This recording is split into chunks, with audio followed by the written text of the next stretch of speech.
चीचावतनी में election day के हवाले से पुलिस ने सिक्योरिटी प्लान को मुकम्मल कर लिया है।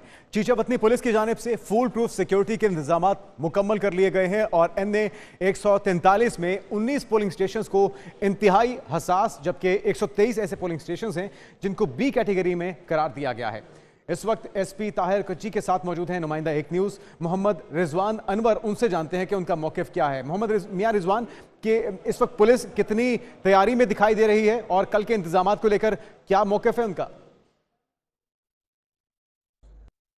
जी बिल्कुल, जनरल इलेक्शन 2024 के सिलसिला में जो है वो सिक्योरिटी प्लान मुकम्मल कर लिया गया है। पुलिस की जानिब से जो है फुल प्रूफ सिक्योरिटी के इंतजामात भी मुकम्मल कर लिए गए हैं। इस वक्त हमारे साथ एसपी मोहम्मद ताहिर खिची साहब मौजूद हैं, उनसे बात करते हैं। कम्युनिकेशन जो है वो सिस्टम भी है, टेलीफोन भी है, वायरलेस भी है। और साथ ये भी बता दूं कि जितने भी हमारे सेंसिटिव पोलिंग स्टेशन हैं वहाँ पे CCTV कैमरास भी लगाए गए हैं और उनका बाकायदा वो जो है बैकअप सिस्टम भी है और उसके साथ तमाम स्टोरेज और वो भी महफूज है। वहाँ पे भी हमारे लोग होंगे।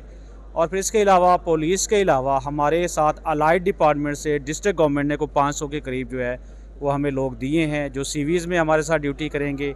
हमारी जो पुलिस फोर्स जो यूनिफॉर्म में होगी वो 750 के करीब है और तकरीबन 500 के करीब ये लोग हैं। 1250 के करीब लोग जो हैं वो यहाँ पे मौजूद हैं।